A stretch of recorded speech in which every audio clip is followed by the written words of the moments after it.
മുൻ മുഖ്യമന്ത്രി ഉമ്മൻചാണ്ടിയുടെ രണ്ടാം ചരമവാർഷികം കാലടി ബ്ലോക്ക് മണ്ഡലം കോൺഗ്രസ് കമ്മിറ്റികളുടെ സംയുക്താഭിമുഖ്യത്തിൽ ആചരിച്ചു.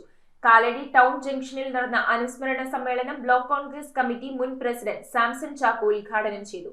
രാഷ്ട്രീയ രംഗത്തെ നിരവധി പ്രമുഖർ ചടങ്ങിൽ ഉമ്മൻചാണ്ടിയെ അനുസ്മരിച്ച് സംസാരിച്ചു.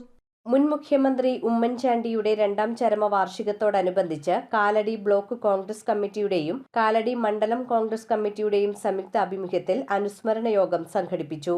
കാലടി ടൗൺ ജംഗ്ഷനിൽ ഉമ്മൻചാണ്ടിയുടെ ചിത്രത്തിനു മുന്നിൽ പുഷ്പാർച്ചന നടത്തി ആരംഭിച്ച അനുസ്മരണ യോഗം ബ്ലോക്ക് കോൺഗ്രസ് കമ്മിറ്റി മുൻ പ്രസിഡന്റ് സാംസൺ ചാക്കോ ഉദ്ഘാടനം ചെയ്തു. Block Congress committee president Sebi Kidangen അധ്യക്ഷത വഹിച്ച യോഗത്തിൽ DCC ജനറൽ സെക്രട്ടറിമാരായ advocate KB Sabu, Manoj Mullassery, DCC member Joy Paul, Kalady grama panchayat president Shaijan Thottappally, Angamaly block panchayat president Kochuthresia Thankachan, മണ്ഡലം കോൺഗ്രസ് കമ്മിറ്റി പ്രസിഡന്റ് റെന്നി പാപ്പച്ചൻ, മലയാറ്റൂർ നീലീശ്വരം മണ്ഡലം കമ്മിറ്റി പ്രസിഡന്റ് ബിജു കണിയാങ്കുടി, ജില്ലാ panchayat member Animol Baby, block Congress committee ഭാരവാഹികൾ, മണ്ഡലം കോൺഗ്രസ് കമ്മിറ്റി ഭാരവാഹികൾ, ഇന്ത്യൻ യൂത്ത് കോൺഗ്രസ്, മഹിളാ കോൺഗ്രസ്, KSU, ഭാരതീയ ദളിത് കോൺഗ്രസ്, DKTF, കർഷക കോൺഗ്രസ്, KKNTC തുടങ്ങിയ പോഷക സംഘടനാ ഭാരവാഹികൾ എന്നിവർ ഉമ്മൻചാണ്ടിയെ അനുസ്മരിച്ച് സംസാരിച്ചു.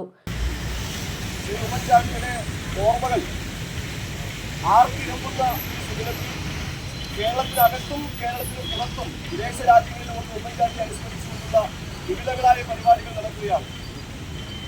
നിരാലംബരായ ആളുകളുടെ ഒരു ആശാകേന്ദ്രമായി news bureau, Kalady. Premium quality granite, tiles, stone, AEC block, sanitary തുടങ്ങി ഫ്ലോറിംഗിന് ആവശ്യമായ എല്ലാ മെറ്റീരിയൽസും ഏറ്റവും കുറഞ്ഞ വിലയിൽ ഇവിടെ ലഭ്യമാണ്. തറയിൽ ഗ്രാനൈറ്റ്സ്, MLA റോഡ്, പള്ളുരുത്തി.